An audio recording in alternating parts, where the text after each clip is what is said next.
Assalamu alaikum, I'm Aisha and you're watching SAMAA News. Here are today's headlines.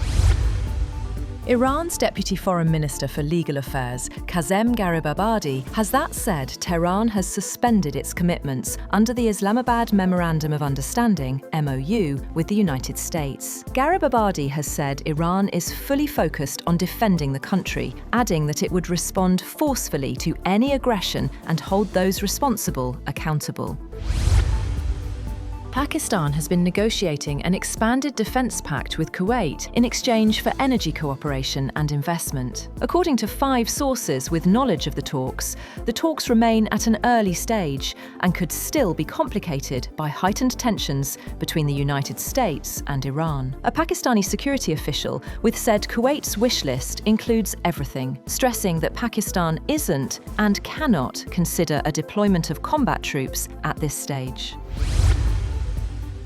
Iran has launched renewed attacks on US Gulf allies after a 7th straight night of US strikes targeting Iranian military sites, including logistics infrastructure, escalating the war 1 week after a fragile ceasefire agreement fell apart. Both sides also took aim at shipping traffic, with the US saying it was enforcing a naval blockade, while Iran said it targeted vessels that violated its rules on navigating the Strait of Hormuz, the vital waterway for 1/5 of the world's oil supply. The US military's Central Command said it concluded its latest round of attacks by hitting surveillance sites, military logistics infrastructure, underground weapons storage, and maritime capabilities.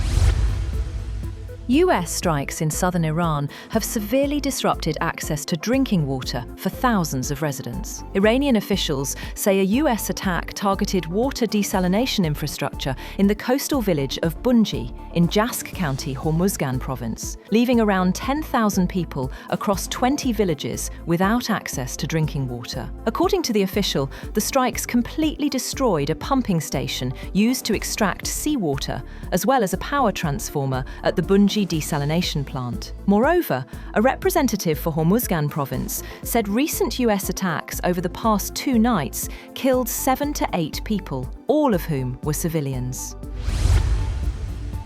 Iran has also issued one of its strongest warnings since the latest phase of the conflict began, saying it will launch a full-scale offensive if the United States continues its military campaign for another 2 to 3 days. Major General Mohsen Rezai, a senior military advisor to Iran's supreme leader, Ayatollah Mojtaba Khamenei, and a former commander of the Islamic Revolutionary Guard Corps, said Tehran is prepared to dramatically escalate the conflict if US attacks persist. At the same time, Iran's Islamic Revolutionary Guard Corps warned countries hosting US military forces to prepare for what it called a corresponding response.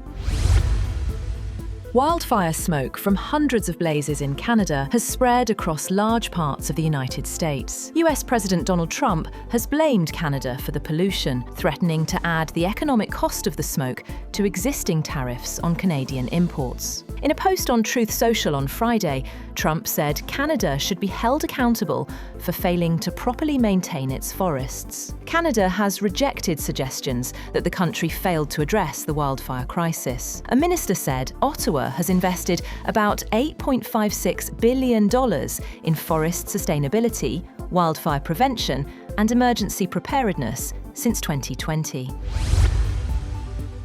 Authorities in India's capital Delhi have moved social activist Sonam Wangchuk to hospital against his wish after his condition worsened on the 21st day of a hunger strike. TV footage showed dozens of security personnel holding large white cloth sheets like a curtain on a stage that had been created for the protest before Wangchuk was taken away. Deputy Commissioner of Police told reporters that in compliance with the court's order and based on health conditions and medical advice, Wangchuk has been moved to an appropriate government hospital for medical intervention. Wangchuk had told government doctors on Friday that he did not wish to be moved to a hospital.